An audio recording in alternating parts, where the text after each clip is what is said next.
The glass cracked just as Eleanor laughed. A thin fracture, barely visible, but there, spreading, inevitable. Just like us. My name is Samuel Foster. I'm 58 years old, born and raised in the desert. The land taught me everything I know. How to track a man by the scuff of his boots, how to read the sky before a storm, how to listen when everything goes silent. The desert doesn't lie. It doesn't pretend. It tells you exactly what's coming, if you know how to look.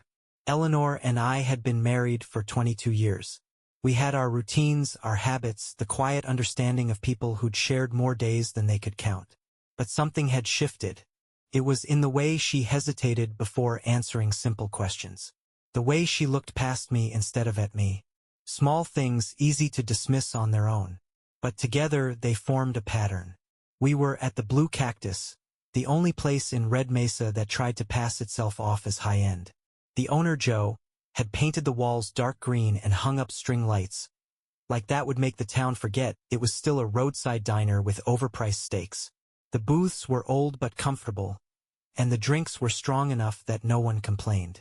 Eleanor sat across from me, idly twisting her wedding ring with her thumb. I watched her eyes as she reached for her glass of champagne. A flicker of something. Anticipation, maybe? Regret? Then a quick glance toward her phone. Face down on the table but not silenced. The screen lit up, casting a faint glow on the dark wood. She ignored it, but not before her fingers tensed around the stem of the glass. The sound of the crack was subtle, barely more than a whisper, but I heard it. She didn't. I took a slow sip of my whiskey. Good night. She blinked, like she'd forgotten I was there. What? I gestured at her drink. You seem happy. A forced smile. It's our anniversary, Sam. Yeah, I said, setting my glass down. It is. She looked down, exhaled through her nose, then forced out a small chuckle. You make it sound like an obligation. I shrugged. 22 years is a long time. Something flickered in her expression again, but she buried it quick. She'd gotten good at that. Joe swung by, wiping his hands on a rag. How's everything, folks? I nodded. Fine. Eleanor cleared her throat. Could I get another champagne? Joe glanced at her glass. That one's still got some left. I'd like a fresh one. Her voice was steady, polite. Joe gave me a look but nodded. Sure thing. The second he walked away, she checked her phone. Just a glance. Just long enough. I let the silence stretch. Watched her fidget, shift in her seat. She had always been soft-spoken, hesitant, like she was afraid of saying the wrong thing. But this wasn't hesitance. This was guilt. The rest of dinner passed in clipped conversation. She asked about my last expedition, whether the tourists had complained about the heat. I told her they always did. She laughed, but it didn't reach her eyes. When the check came, she excused herself to the bathroom. Her phone was still on the table. Face up now. I didn't touch it. Didn't have to. A message popped up from a number she hadn't saved. James? Can't wait to see you again. Counting the days. I didn't react. Just sat there, looking at the words, letting them settle in my gut like dust after a storm. She came back, smoothing her hands down the front of her dress. Ready to go? I stood, pulled on my jacket. Yeah, I said. Let's go. The desert had already spoken. Now it was just a matter of time. I drove home with both hands on the wheel, eyes steady on the road. Eleanor sat beside me, arms crossed, watching the dark stretch of highway ahead like she was anywhere but here. The desert pressed in around us, endless and knowing. It had seen men cheat, women lie, and bones bleach under the sun. Nothing new. Her phone buzzed in her lap. She didn't move to check it. Didn't need to. I already knew. The turn onto our street was slow, tires crunching on the loose dirt. The house looked the same as always, porch light humming, dust curling along the edges of the steps. Home. Or at least what had once been. Inside, she went straight to the kitchen, opening the fridge with more force than necessary. Do you want some tea? Her voice was too casual. No, I hung my hat on the hook by the door. Long day. She lingered, fingers resting on the fridge door. Yeah. I nodded and walked past her, straight to the back porch. Didn't slam the door, didn't even look back. Just stepped outside and sat in my usual spot, the old wooden chair creaking under my weight. The night air was dry, warm even with the breeze.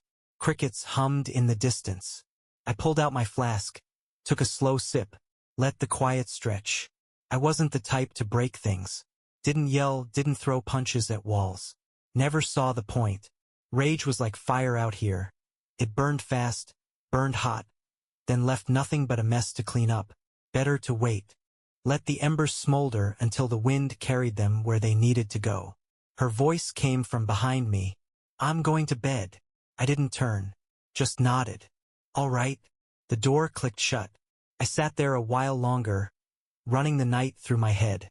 The cracked glass, the text, the way she'd been shifting away for months now, little by little, like a dune eroding in the wind. The desert doesn't lie.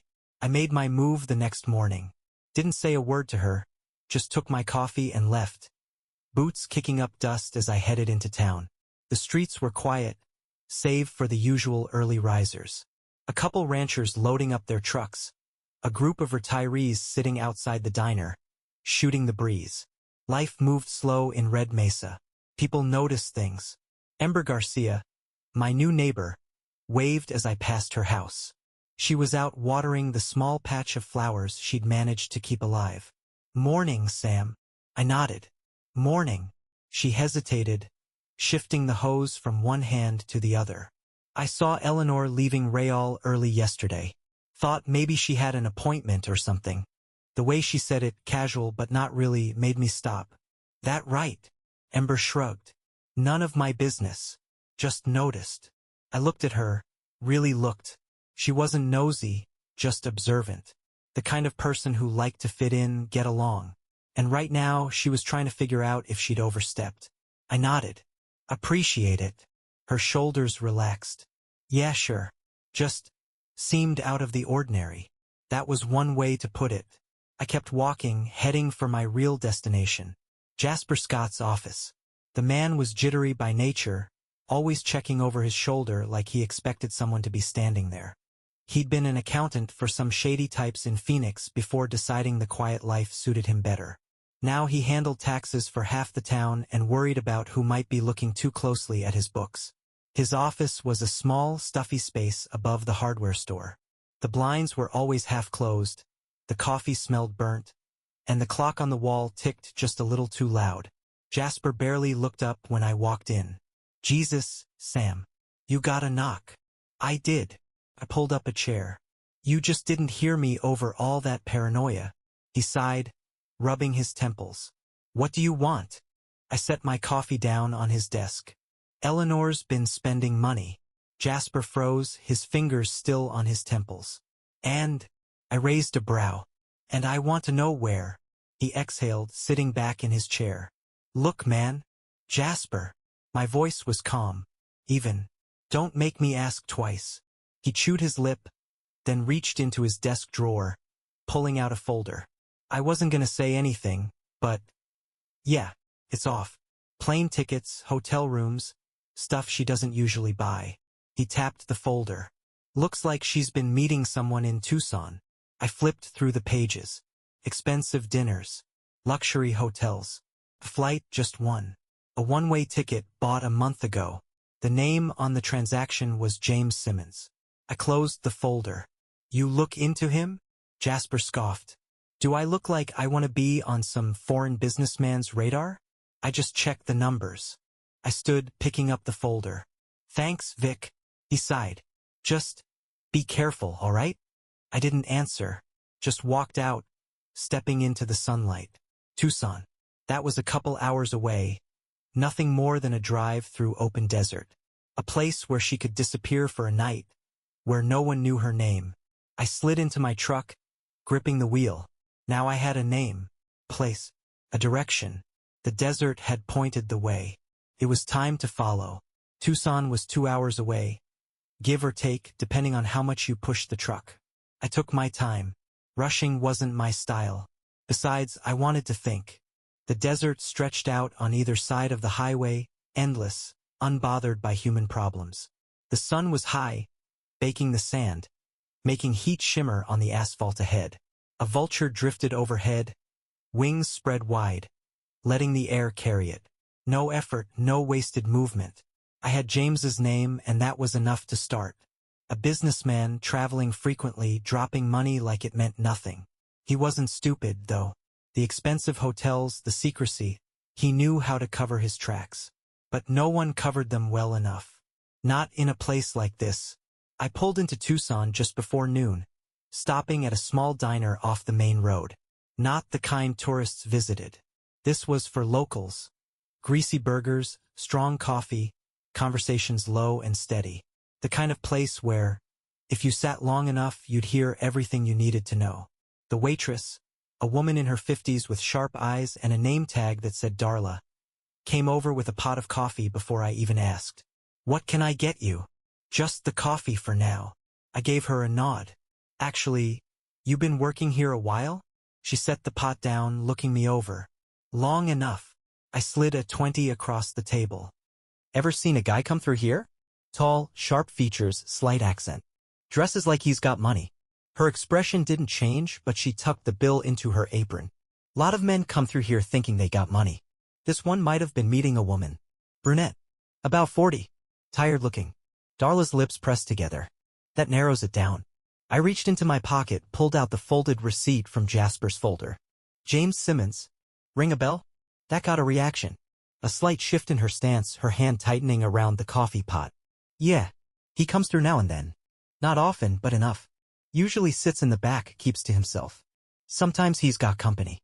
"When's the last time you saw him?" She hesitated. "Then, couple weeks ago. With a woman. They weren't real affectionate, but you could tell." That was enough confirmation. I took a sip of my coffee, let the silence sit between us. Darla crossed her arms. "You a cop?" "No." "Then why are you asking?" I met her gaze.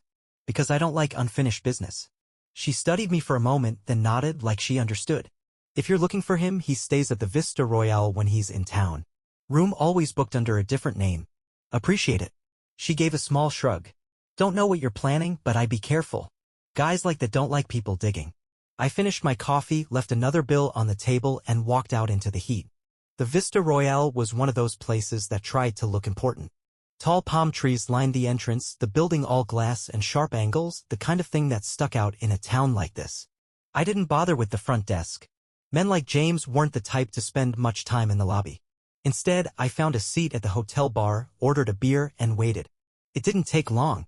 James walked in like he owned the place. Tall, good posture, the kind of presence that said he was used to people paying attention. He wore a tailored shirt, sleeves rolled up just enough to look casual but not sloppy. He didn't sit at the bar. Men like him never did. He took a booth in the corner, pulled out his phone, and started scrolling. I gave it a minute, then got up and walked over. "Mind if I join you?" He looked up, eyes sharp, scanning me the way a man does when he's deciding if you're worth his time. Then, a polite but distant smile. "I'm sorry, do I know you?" "Not yet." He hesitated. Then, out of curiosity more than anything, gestured for me to sit. I slid into the booth, resting my hands on the table. "Name's Sam. I do a little investing out in Red Mesa. Heard your name come up." His posture stayed relaxed, but something shifted in his eyes. A flicker of calculation. "Oh? And what exactly did you hear?" "That you're a man who knows how to make things happen." He let out a soft chuckle, leaning back. "Flattering. But I think you might be misinformed." "Maybe." I took a slow sip of my beer. "But I doubt it." He tapped his fingers against the table, considering. "And what is it you think I do, exactly?" I smiled. "I think you find things. Opportunities. And I think you take them." That got a reaction, a slight tilt of his head, the barest hint of amusement. "You have an interesting way of talking, Sam." I nodded. "Desert does that to a man." James leaned forward slightly. "So tell me, what exactly are you looking for?" "Answers." "To what?" I let the silence stretch. Then, in the same calm voice, I said, "Eleanor Foster." His face didn't change. Not right away. But I saw it. A flicker. A second of hesitation. "I don't know who that is." I smiled, slow and steady. "That's so?" "Yes." His voice was measured. "I think you're mistaken." I held his gaze. Then leaned back, finishing my beer. "Could be." I stood up, sliding a few bills onto the table. "Thanks for the drink." James watched me go, still perfectly composed, but I knew better. He'd been caught off guard. That meant I was on the right track. I drove back to Red Mesa with the windows down, the night air thick with dust and sage. The engine hummed steady beneath me, but my mind was already 10 miles ahead. James had played it cool, but that moment, that flicker of hesitation told me everything I needed to know. He wasn't used to being confronted. Men like him operated in shadows where secrets stayed buried and consequences were for other people. I had no intention of letting him stay comfortable. When I pulled into the driveway, the house was dark except for the porch light. Eleanor was asleep or pretending to be. I didn't bother checking. I walked past the front door, straight to the backyard, sat in my usual chair. The desert stretched out beyond the fence, silent and endless, the moon casting long shadows over the sand. I pulled out my phone, scrolled through my contacts, then dialed. The voice on the other end answered after 2 rings. "This better be good." "It is," I said. "You still got that friend at the Herald?" A pause. Then a chuckle. "Depends. Who's asking?" "I need some information leaked," I said. "Clean. Public." That got his attention. "You finally taking the gloves off, Sam?" I didn't answer. Didn't have to. He knew me well enough to understand. After a beat, he said, "Send me the details." I ended the call and leaned back, listening to the wind. The desert doesn't need revenge. It doesn't get angry. It just waits. It erodes everything that doesn't belong until only the truth remains. By morning, the first part of the storm had already hit. I sat in the diner, coffee in hand, as I skimmed the business section of the state paper. Foreign investor under scrutiny, allegations of fraud and visa violations surface. James's name was buried in the second paragraph, but it was there. Just enough to rattle him. Just enough to get people talking. I turned the page, took another sip. The door jingled and I didn't need to look up to know who it was. "Eleanor." She hesitated at the entrance, eyes scanning the room, then walked over to my booth. "Can we talk?" I gestured at the seat across from me. "Go ahead." She sat down, her hands folding and unfolding in her lap. "I don't know what you think you know." I cut her off. "I know everything." Her throat bobbed, but she forced herself to hold my gaze. "Sam, You lied," I said. "Calm. Even. You snuck around. You spent my money on another man." She flinched at that. "Good." I leaned forward, resting my forearms on the table. "But here's the thing, Eleanor. I don't care why. I don't care if you felt lonely or if he made you feel special or whatever excuse you've cooked up in your head. I care about consequences." She swallowed hard. "What does that mean?" I took my time answering, letting the silence stretch. Then I slid the newspaper across the table. "Your boyfriend's about to have a bad week." Her hands trembled as she picked up the paper, her eyes darting across the headline. She looked back up at me, panic creeping in. "What did you do?" I didn't smile. Didn't blink. I let the truth come out. She shook her head, gripping the edges of the paper. "Sam, you don't understand, eh?" "I understand just fine," I said, voice like gravel. "I understand that he's been using you. That you were dumb enough to believe he was anything more than a distraction." Her lip trembled. I could see the anger, the guilt, the shame warring in her eyes. "You're enjoying this, aren't you?" "No," I said. "But I'm not sorry either." Her face crumpled for half a second before she caught herself, turning stiff. "I never wanted to hurt you." I scoffed. "Yeah? Then you should have been smarter." She flinched again, but I was done making it easy on her. She stood abruptly, slapping the paper back onto the table. "You think you've won, Sam? You think ruining him changes anything?" I met her gaze, steady and unshaken. "I don't need to win, Eleanor. I just need you to lose." She opened her mouth like she had more to say, but then she shut it. Because she knew. Knew that in the end, she wasn't the victim here. She was just the woman who bet on the wrong man. She turned and walked out, shoulders squared, back stiff. I let her go. By noon, James's empire had already started to crumble. The business world didn't like uncertainty, and a whiff of scandal was enough to make investors pull out. By evening, my phone buzzed with a message from my contact. "He's panicking. Pulled all his reservations. Leaving the state." Good. By nightfall, Eleanor was alone. No affair partner, no husband willing to listen to excuses. Just the weight of her own choices settling in. And me?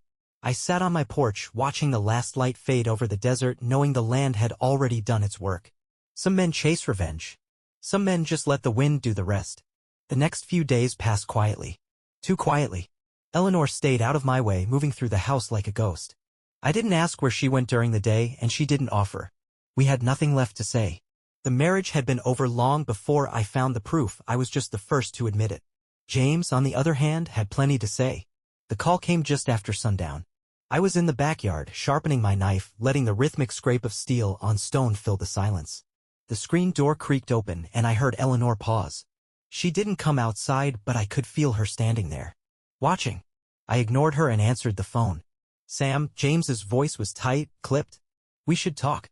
I smirked, flicking the blade once to test the edge. Didn't think we had anything left to say.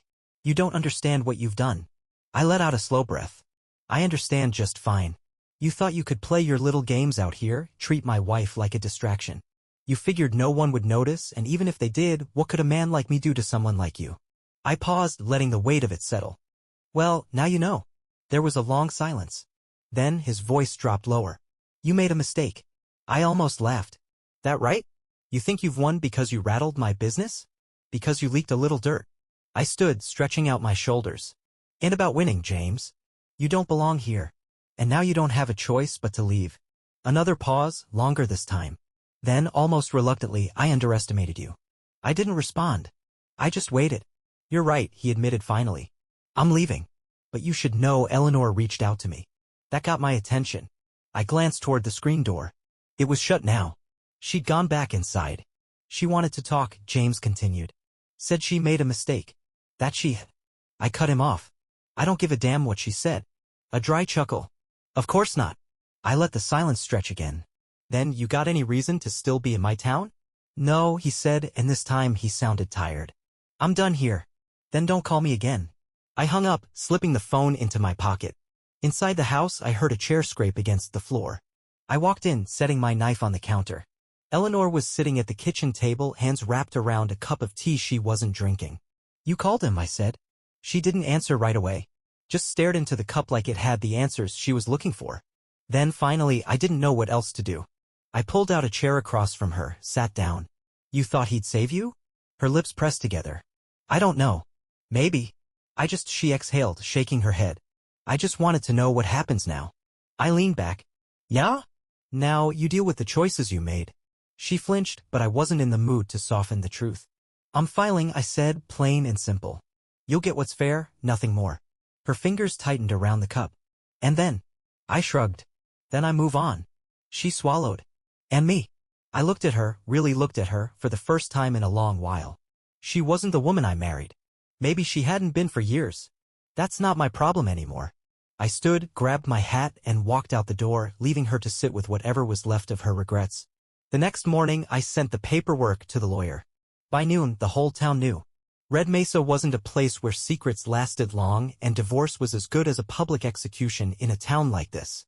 Ember Garcia, my neighbor, caught me on my way back from the post office. She was sitting on her porch, sipping iced tea, and raised a brow as I passed. So, you finally did it. Yep. She nodded like that was that. Good. I paused. You don't even know the details. She smirked, taking another sip. Don't need to. I chuckled, tipping my hat before walking on. By evening, Eleanor had packed a bag. She didn't say where she was going, and I didn't ask. She stood in the doorway for a second, hesitating, like maybe there was still something left to say. There wasn't. She walked out, the screen door slamming shut behind her. And just like that, it was done. The house felt different once she was gone. Not empty, just quiet. A kind of quiet that settled in the bones, the way the desert did at dusk. I stood in the doorway for a long minute, watching the dust from her car settle back onto the driveway. Then I shut the door and locked it behind me. I made a pot of coffee, strong and black, and took it out to the porch. The sky was bruising purple, the last streaks of sunlight fading behind the ridgeline. The desert was alive in the way only it could be, coyotes yipping somewhere in the distance, the rustling of dry brush as something small scurried through. The wind was picking up, carrying the scent of creosote and sand. Ember Garcia walked over from her porch, holding a glass of iced tea. So, she gone. I took a sip of my coffee, nodded. She sat on the railing, one leg swinging lazily. Town's already talking. They would be. She studied me, her eyes sharp in the low light. You all right? I smirked. Shouldn't I be asking you that? She snorted. I didn't just torch a 20-year marriage. Didn't have to. It burned itself down. She nodded, taking a slow sip. Good way to put it. We sat there in comfortable silence, the way people do when nothing needs saying. By morning, life went on. It always did. I went into town, stopped by Joe's to grab some supplies.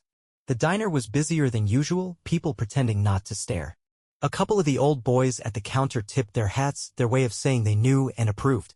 No pity, no whispered condolences. Just respect. That was the way things worked out here. Jasper Scott flagged me down as I was heading out. The man looked even more nervous than usual, which was saying something. Sam, hey, got a minute?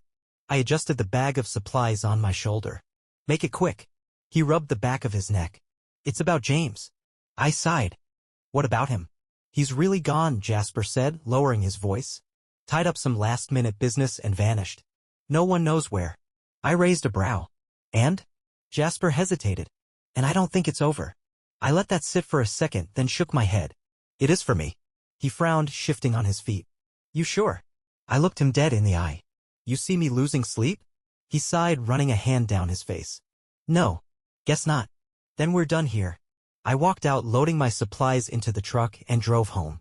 The divorce papers came through faster than I expected. By the time I got the final notice in the mail, I barely looked at it before tossing it onto the counter. Just a piece of paper making something official that had already been dead.